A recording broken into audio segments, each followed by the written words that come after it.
తాజా లోకల్ వార్తలు వెంటనే మీ ఫోన్లో తెలుసుకోవాలా? ఇప్పుడే ప్లే స్టోర్ లో ఐబీ స్మార్ట్ న్యూస్ అని సెర్చ్ చేసి యాప్ ను డౌన్లోడ్ చేసుకోండి. డిస్క్రిప్షన్ లో లింక్ ఉంది. Download now. ఎమ్మిగనూరు నియోజకవర్గానికి చెందిన 14 మంది బాధితులకు 8.94 లక్షల విలువైన ముఖ్యమంత్రి సహాయ నిధి చెక్కులను ఎమ్మెల్యే బీవీ జయనాగేశ్వర్ రెడ్డి గారు అందజేశారు. ఈ సందర్భంగా ఎమ్మెల్యే మాట్లాడుతూ కూటమి ప్రభుత్వం అధికారంలోకి వచ్చిన తర్వాత ఎమ్మిగనూరు నియోజకవర్గంలో ఇప్పటివరకు 146 మంది బాధితులు మొత్తం 1.20 కోట్ల విలువైన సీఎం సహాయ నిధి చెక్కులు పొందారని తెలిపారు. ప్రజలు అండగా నిలిచే ప్రభుత్వం ప్రజా సంక్షేమమే లక్ష్యంగా ముందుకు సాగుతోందని ఆయన అన్నారు. ప్రతి కుటుంబానికి ఆర్థిక భరోసా కల్పించేందుకు సీఎం నిత్యం కృషి చేస్తున్నారని పేర్కొన్నారు.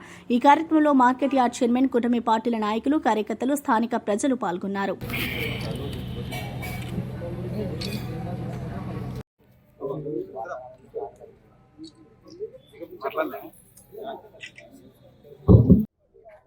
ఒక వరంగా పేదల పాలిట పెన్నిధిగా కూటమి ప్రభుత్వం అధికారంలోకి వచ్చిన రోజు నుంచి కూడా ఏ పేదవాడికి కష్టం వచ్చినా వైద్యపరంగా వారికి ధన సహాయం చేయాలన్నప్పుడు ఏమాత్రం కూడా ఇబ్బంది కలగకుండా ఈరోజు సీఎంఆర్ఎఫ్ చెక్కులు మా ఎమ్మిగనూరు నియోజకవర్గంలో ఈ రోజుకి 1,20,00,000 రూపాయలు, అక్షరాల 1,20,00,000 రూపాయలు ప్రతి ఒక్క కష్టంలో ఉన్న ప్రతి పేదవాడికి, బడుగు బలహీన వర్గాలకు, అందరికీ అంటే అన్ని వర్గాలకు, ఇటు బడుగు బలహీన వర్గాలే కాదు, అదే ఉన్నత వర్గాలు కావచ్చు, మైనారిటీలు కావచ్చు, ఎస్టీలు కావచ్చు, ప్రతి ఒక్క వ్యక్తికి కుల మతాలకు అతీతంగా ఈరోజు సహాయం చేయడం జరుగుతుంది.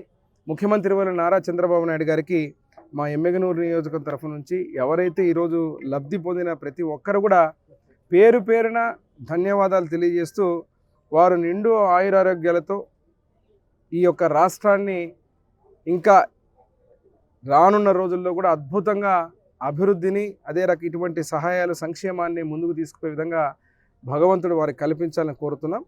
ఏదైతే ఈరోజు గత ప్రభుత్వాలు మీరు చూశారు, ముఖ్యమంత్రి సహాయ నిధి చెక్కులు కూడా చెల్లని పరిస్థితులు.